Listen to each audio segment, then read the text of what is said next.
तो आइए दोस्तों, आज के इस काव्य यज्ञ में प्रथम आहुति के लिए हमारे बीच में उपस्थित हैं आप ही के मुंबई शहर से, क्योंकि चाहे आप चारों तीर्थ करिए हो, परंतु अगर घर की तुलसी को सम्मान ना मिले तो फिर वो तीर्थ करने का कोई फ़ायदा नहीं। आप ही के शहर मुंबई की शान और आन और बान, परंतु मूलतः ये भी हरियाणा के हैं। और जैसा कि बताया विजय जी ने, एक बैंक में अधिकारी के तौर पर काम करते हैं। बहुत ही बेहतरीन हास्य के कवि, तमाम टीवी चैनल्स में आप लोगों ने आज तक इनको देखा होगा और आज बिल्कुल लाइव आप इनकी परफॉर्मेंस देखेंगे। और बैंक के अधिकारी हैं और ऊपर से हरियाणा के हैं। एक तो करेला, ऊपर से नीम चढ़ा। और मंच के एकमात्र खूबसूरत व्यक्तित्व भी हैं, ये आप देख रहे होंगे। मेरे से हमारे केदार जी ने पूछा, बोले कोई कवित्री को आप लोग नहीं लाए?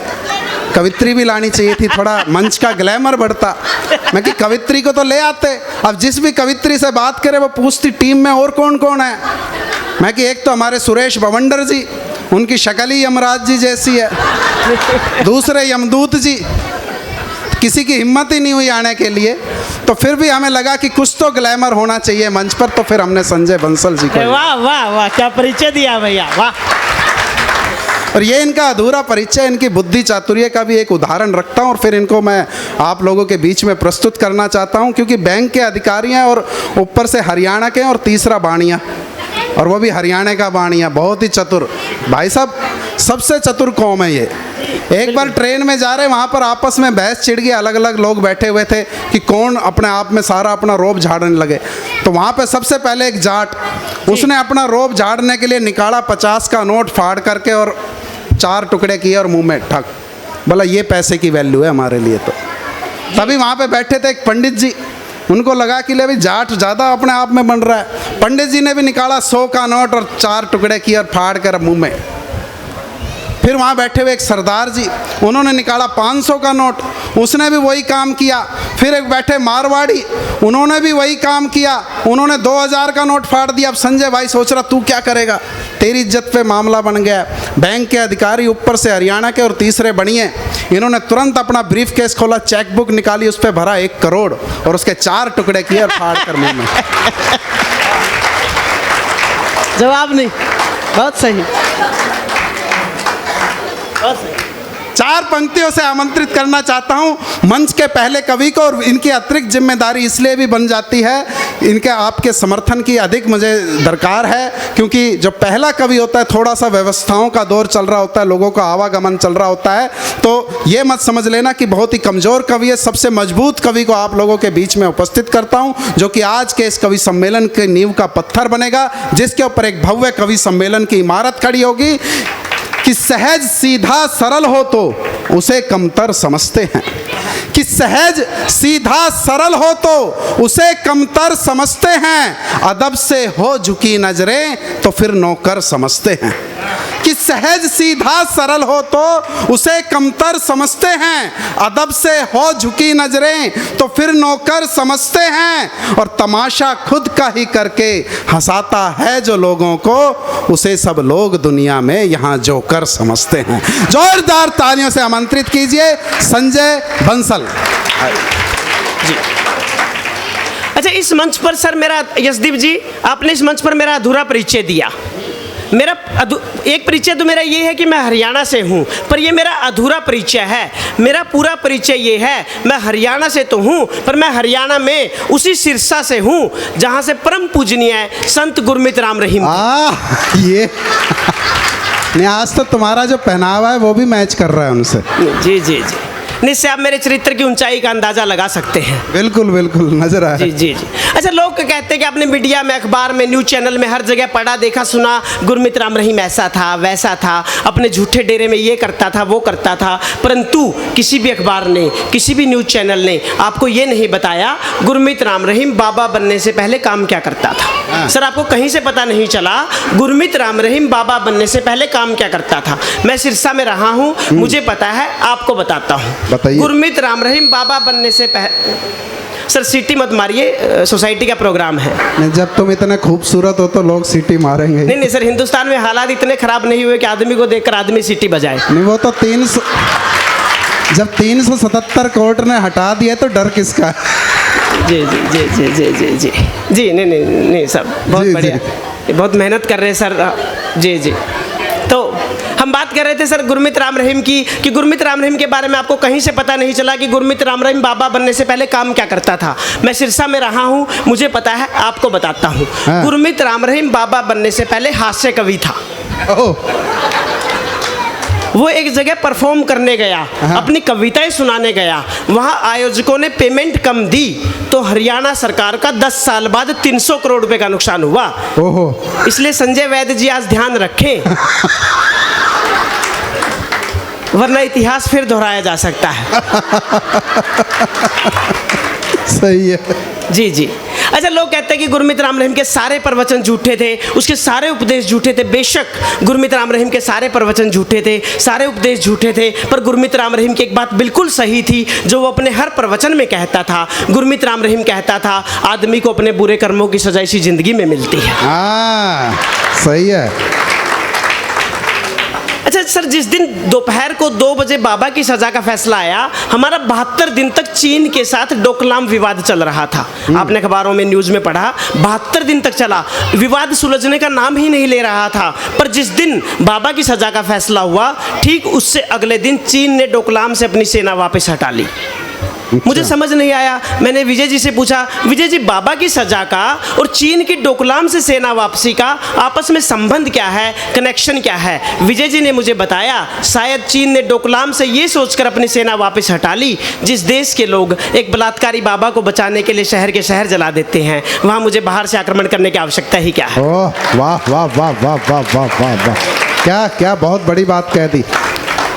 पर सर मैं आपको वास्तविक कारण बताना चाहता हूं, उस दिन चीन ने डोकलाम से अपनी सेना वापस क्यों हटाई। मैं एक विचार रखता हूं, एक मत रखता हूं, अगर आप मेरे मत से सहमत हो तो जरा इस कवि सम्मेलन को जवान कर देना, या महिलाएं बैठी हैं, इनकी महिलाओं के चरणों में, पत्नियों के चरणों में पंक्ति रखता हूं और वास्तविक कारण बताना चाहता हूं कि उस दिन चीन ने डोकलाम से अपनी सेना वापस क्यों हटाई। चीन को जब निधि दुबे और स्वाति महादिक के बारे में पता चला, ये भारत की वो वीर पत्नियां हैं जिन्होंने सेना में अपने पति की शहादत के बावजूद जाकर लेफ्टिनेंट का पद संभाला। जब चीन को भारतीय पत्नियों के सदम में साहस के बारे में पता चला, तब जाकर डरकर चीन ने डोकलाम से अपनी सेना। वाह वाह वाह वाह वाह भाई वाह। नहीं, पत्नियां तो वैसे भी वीर होती है। नहीं, मेरे घर में भी एक निजी पत्नी है। अच्छा, नहीं हमारे घर में निजी नहीं है। ये तो आप जाने सर, हमें क्या पता। जी जी जी जी। तो और हमें पता लग गया तो सर और मुश्किल हो जाएगी। तो, नहीं है तो हमारी भी निजी, पर हमें बताना नहीं पड़ता जोर देके कि निजी है। नहीं सर, आजकल जैसे पिछले 72 सालों तक ये बताया जाता रहा कि कश्मीर भारत का अभिन्न अंग है जी, तो हमें अपनी पत्नी के लिए बताया नहीं जाता। लगता है आपके घर में भी 370 चालू। वाह, बहुत बढ़िया जी। तो पत्नियां तो साहब वैसे भी वीर होती है, मेरे घर में भी एक निजी पत्नी है। मैं बता दूं सर, यहाँ पुरुष कम संख्या में, महिलाएं ज़्यादा संख्या में, फिर भी मैं कहना चाहता हूँ कि हम पति लोग जो है ना, बहुत बेपनाह मोहब्बत से भरे होते हैं, पर पत्नियां, मुझे माफ़ करें, पत्नियों में वो मोहब्बत नहीं देखी जाती। मैं पति और पत्नी की मोहब्बत का एक पंक्ति का अंतर पढ़ता हूँ कि दुनिया में कोई भी पत्नी अपने पति की बहन से उतना प्यार नहीं करती जितनी दुनिया का कोई भी पति अपनी पत्नी की बहन से करता है। वाह, क्या बहुत बिल्कुल लॉजिकल। चरित्र के मामले में आप भी हरियाणा वालों के जैसे ही हो। जी जी जी। देखिए, अच्छा, पत्नियों के साथ एक दूसरी प्रॉब्लम है साहब, आप उसके साथ बहस में नहीं जीत सकते, आर्ग्यूमेंट में आप वाइफ से जीत ही नहीं सकते। वह ये मेरा पनीर की सब्जी खाने का मन था, मैं बाजार गया, पनीर लेकर आया, पत्नी से कहा पनीर की सब्जी बना कर दे दो। उसने कहा मोटे आदमी, तुम्हारा वेट बढ़ता जा रहा है, हाइट वेट रेशो गड़बड़ाता जा रहा है, उसके बावजूद तुम्हें पनीर की सब्जी खानी है। मैंने कहा देखो, तुम समझ नहीं रही हो, मेरा वेट तो बिल्कुल सही है, अब ऊपर वाले ने हाइट ही कम दे दी, उसका मैं क्या करूँ। वो गुस्से में किचन में गई, पनीर की सब्जी बनाकर लाई, मैंने सब्जी चखी, बहुत तेज नमक, सब्जी चखते ही मेरा दिमाग खराब हो गया। मैंने कहा बेवकूफ औरत, तुम्हें पनीर की सब्जी नहीं बनानी आती, कितना तेज नमक डाला है। उसने कहा चुपचाप खा लो जो दिया है, मैंने नमक तो सही मात्रा में डाला है, तुम बाजार से पनीर ही कम लेकर आए थे, उसका मैं क्या करूं। वाह वाह वाह, ये सही है। आप जीत ही नहीं सकते साहब। अच्छा देखिए, पत्नियों के साथ एक दूसरी बड़ी समस्या रहती है, उनको रहता है कि घुमाने ले चलो, छुट्टी का दिन आए, संडे आए तो घुमाने ले चलो, घुमाने ले चलो। और घुमाने पति चलो बेचारा अपनी सैलरी में से, बचती हुई सैलरी में से घुमाने ले भी जाए तो उसके साथ समस्या क्या आती है, अगर आप उसको कहीं बीच पे ले जाओ, समुद्र किनारे ले जाओ तो वो कहेगी यहाँ टैनिंग हो जाती है।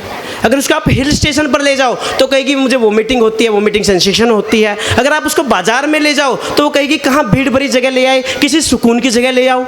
साहब मैंने पर इसका सॉल्यूशन निकाल लिया है, मैं उसको ले गया शमशान घाट। भाई क्या, मेरी पत्नी ने कहा शमशान घाट यहाँ क्यों लेकर आए हो? मैंने कहा पगली, लोग मरते हैं यहाँ आने के लिए।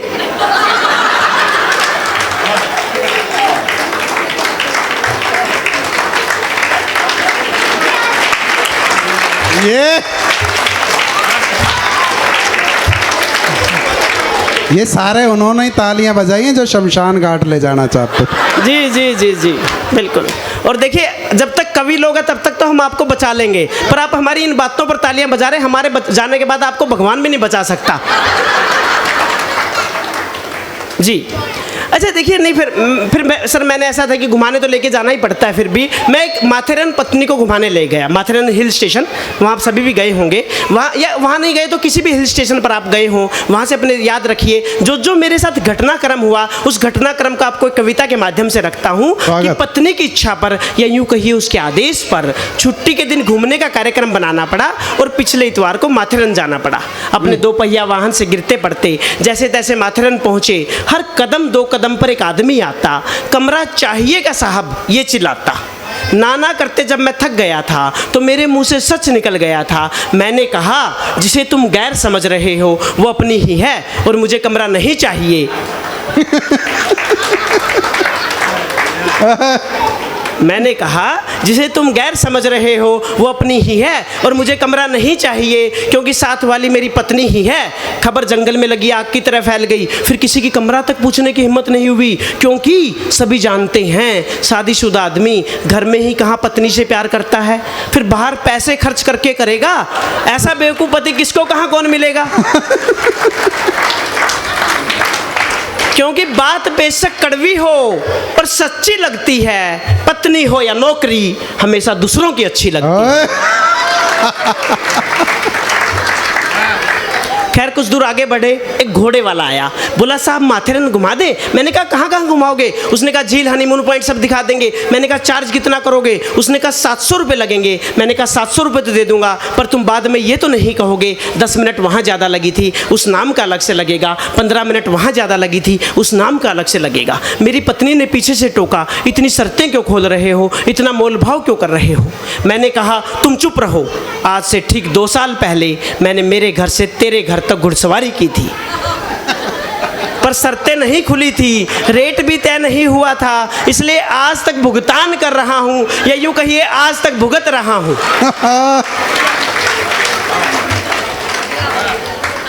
पर सर पत्नियों के मजाक में हम आप लोगों को हंसाने के लिए बेशक कुछ भी कहें, पर मैं अपनी ज़िंदगी का एक वास्तविक किस्सा आपके सामने रखना चाहता हूं। आज से 5 साल पहले जब मैं पहली बार भारतीय स्टेट बैंक में नौकरी करने मुंबई आया तो शाम को ऑफिस से निकलते वक्त अगर कोई पूछता कहाँ जा रहे हो तो मैं कहता रूम पर जा रहा हूँ, फ्लैट पर जा रहा हूँ। आज शादी के 2 साल बाद शाम को ऑफिस से निकलते वक्त कोई पूछता कहाँ जा रहे हो तो मैं कहता हूँ घर जा रहा हूँ। ये पत्नियाँ हैं जो ईंट और सीमेंट से बनी हुई 4 दीवारी को घर में तब्दील कर देती है। वाह वाह वाह। अच्छा हरियाणा का आदमी साहब, बैंक में नौकरी करता हूँ सर, बैंक की भी बात करते हैं। देखिए जो हम बैंक वाले लोग हैं ना, किसी नियम को किसी कानून को अपनी तरफ कैसे मोड़ना है ये हम बैंक वालों से बेहतर कोई नहीं जानता। हुआ ये शाम के 4 बजे थे, मेरी ब्रांच मैनेजर के पास कॉल आई, सर कुछ पैसे निकलवाने हैं। बड़ी खूबसूरत आवाज़, और ब्रांच में खूबसूरत आवाज़ें कम सुनने को मिलती है, इसलिए ब्रांच मैनेजर ने कहा कोई बात नहीं मैडम आ जाइए।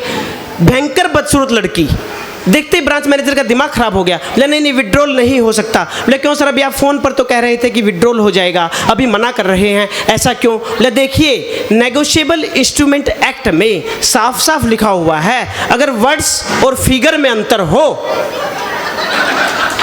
तो पेमेंट ठीक है। भाई वाह जी, बहुत बहुत जी, बहुत बढ़िया सर, बहुत बढ़िया जी।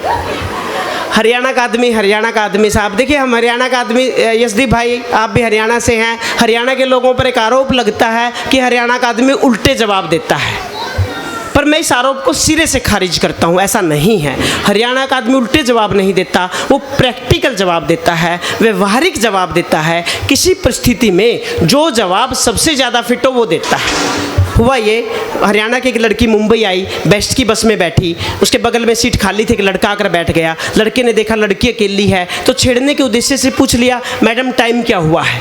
लड़की ने देखा लड़का छेड़ने के उद्देश्य में है तो लड़की ने इग्नोर किया। लड़के ने फिर 2 मिनट बाद पूछा, मैडम टाइम क्या हुआ है। लड़की ने फिर इग्नोर किया। लड़के ने जब चौथी बार पूछा तो जो उत्तर दिया वो हरियाणा की लड़की ही दे सकती थी। जैसे ही लड़के ने कहा मैडम टाइम क्या हुआ है तो लड़की ने कहा 4 जूते पड़ने में 2 मिनट बाकी है।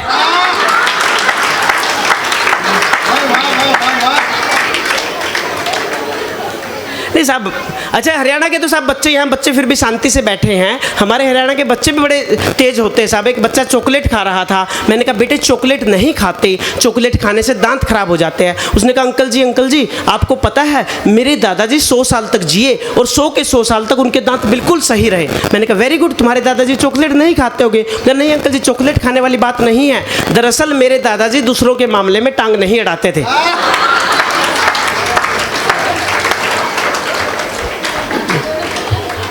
जी नहीं, यहाँ बुजुर्ग लोग भी बैठे हैं साहब, मैं उनके लिए एक शेर मुझे याद आता है, 4 पंक्तियाँ याद आती है कि प्राणों की जीवंतता के लिए काया बहुत जरूरी है, प्राणों की जीवंतता के लिए काया बहुत जरूरी है, भवन निर्माण के लिए पाया बहुत जरूरी है। तुम मानो या ना मानो ये बात बिल्कुल सही है, तुम मानो या ना मानो ये बात बिल्कुल सही है। घर में बड़े बुजुर्गों का साया बहुत ज़रूरी है, घर में बड़े बुजुर्गों का साया बहुत जरूरी। थोड़ा माइक डिस्टर्ब कर रहा है। बहुत बढ़िया, बहुत बढ़िया। ये कोई तार वगैरह हिल गई होगी, कोई बात देखिए सर, ठीक है सर। एक हरियाणा की हास्य कविता से सर आपको जोड़ता हूँ कि हरियाणा के रामफल का इंटरव्यू चल रहा था। इंटरव्यू लेने वाला भी कमाल कर रहा था। पूछा पहला ही सवाल, मच गया बवाल। बोला बताओ रामफल भैंस बड़ी की अकल। बोला बताओ रामफल भैंस बड़ी की अकल। कोई और होता तो अकल ही कहता, पर चूंकि आदमी हरियाणा से था बोला साहब भैंस ही बड़ी होती है अकल से। साहब बोले कह सकते हो तुम ऐसा कैसे, कोई कारण है तो बताओ, जरा विस्तार से समझाओ। रामफल बोला पहला कारण, भैंस दूध देती है, अकल दूध नहीं देती। पहला कारण, भैंस दूध देती है, अकल दूध नहीं देती। उसी दूध को पीकर हम बड़े होते हैं, हम बड़े होते हैं तो हमारी अकल भी बड़ी होती है। मतलब भैंस का दूध पीने से अकल बड़ी होती है, इसलिए भैंस अकल से बड़ी होती है। भाई वाह वाह वाह वाह। दूसरा कारण, हम अकल को सिर पर लेकर चलते हैं, पर क्या आप भैंस को सिर पर रख सकते हैं? नहीं। क्यों? क्योंकि भैंस अकल से बड़ी होती है। तीसरा और अंतिम कारण, कुछ अकल तो भैंस में अपनी भी होती है। कुछ अकल तो भैंस में अपनी भी होती है, इसलिए पूरी की पूरी भैंस अकल से यकीनन बड़ी होती है। इसलिए पूरी की पूरी भैंस अकल से यकीनन बड़ी। वाह वाह वाह वाह। साहब गुस्से में चिल्लाए, ये फालतू के लॉजिक मत गिनवाओ, कोई ढंग की बात है तो बताओ। रामफल बोला साहब देखिए, जैसा यशदीप जी ने कहा कि कवि की कोई जाति पार्टी धर्म राजनीति से कोई वास्ता नहीं होता, वो तो जो देखता है वही लिखता है। और हम हरियाणा के आदमी हैं साहब, हम राजनीति पे बोलने लायक बचे भी नहीं हैं, क्योंकि हरियाणा ने राजनीति में एक प्रोडक्ट दिया साहब, केजरीवाल।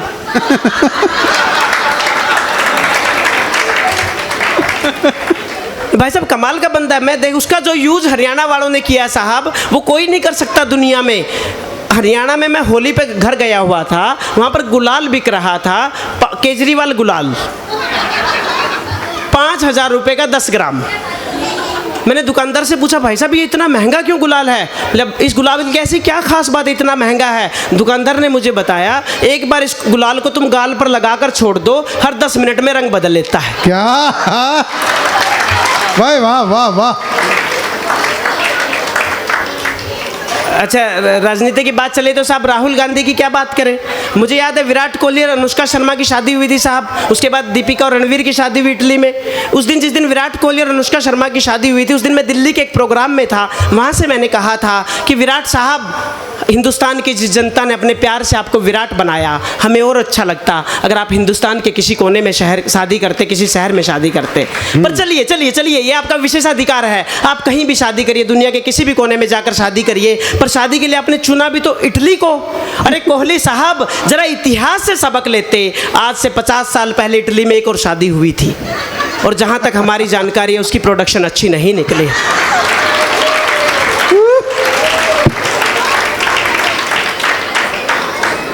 नहीं, मैं आपको एक पर सर ऐसी बात नहीं, बंदे में अच्छी बातें भी हैं। मैं एक अच्छी बात आपको बताता हूँ, मैं सकारात्मकता का कवि हूँ, पॉजिटिविटी का कवि हूँ। एक आपको अच्छी बात भी बताता हूँ। राहुल गांधी जी ने, बताऊँ, अभी जो 2019 अभी इलेक्शन हुए थे, जो लोकसभा चुनाव हुए थे, उसमें मोदी जी ने 106 जगह रैलियाँ की, 106 जगह, और वहाँ से वो 84 जगह बीजेपी जीती, लगभग 80% स्ट्राइक रेट। Very good. और राहुल गांधी जी ने 110 जगह रैलियाँ की और वहाँ से 98 जगह बीजेपी जीती।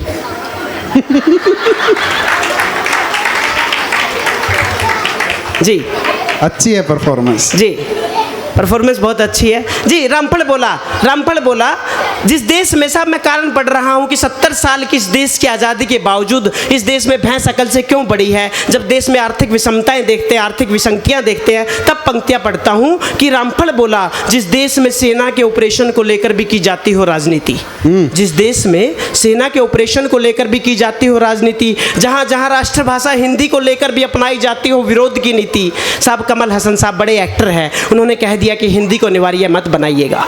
वो कमल हसन साहब जो हिंदी फिल्मों के जरिए हमारे घरों तक पहुंचे, हमारे बच्चों तक पहुंचे, उस कमल हसन साहब ने हिंदी का ही विरोध कर दिया। तब किसी कवि को लिखना पड़ा कि रामफल बोला, जिस देश में सेना के ऑपरेशन को लेकर भी की जाती हो राजनीति, जहां जहां राष्ट्रभाषा हिंदी को लेकर भी अपनाई जाती हो विरोध की नीति, जिस देश में सीबीआई खुद ही भ्रष्टाचार के दलदल में धसी नजर आती है, जहां विपक्ष हो या दुश्मन देश, दोनों की बोली एक सी नजर आती है। और जिस देश में साहब मैं अंतिम पंक्ति पढ़ रहा हूँ, मैं अपना सबसे बड़ा दर्द पढ़ता हूँ, या बच्चियाँ बैठी या लड़कियाँ बैठी, मैं अपना सबसे बड़ा दर्द पढ़ता हूँ। मुझे लगता है हम हर समस्या से निपट सकते हैं, चीन, पाकिस्तान, किसी भी बड़ी से बड़ी समस्या से हम निपट सकते हैं, पर जो एक समस्या मुझे खाई जाती है उसका मुझे हल नहीं दिखता। तब वो अंतिम पंक्ति पढ़ रहा हूँ कविता की कि रामफल बोला, जिस देश में सेना के ऑपरेशन को लेकर भी की जाती हो राजनीति, जहाँ राष्ट्रभाषा हिंदी को लेकर भी अपनाई जाती हो विरोध की नीति, जिस देश में सीबीआई खुद ही भ्रष्टाचार के दलदल में धसी नजर आती है, जहाँ विपक्ष हो या दुश्मन देश, दोनों की बोली एक सी नजर आती है, जिस देश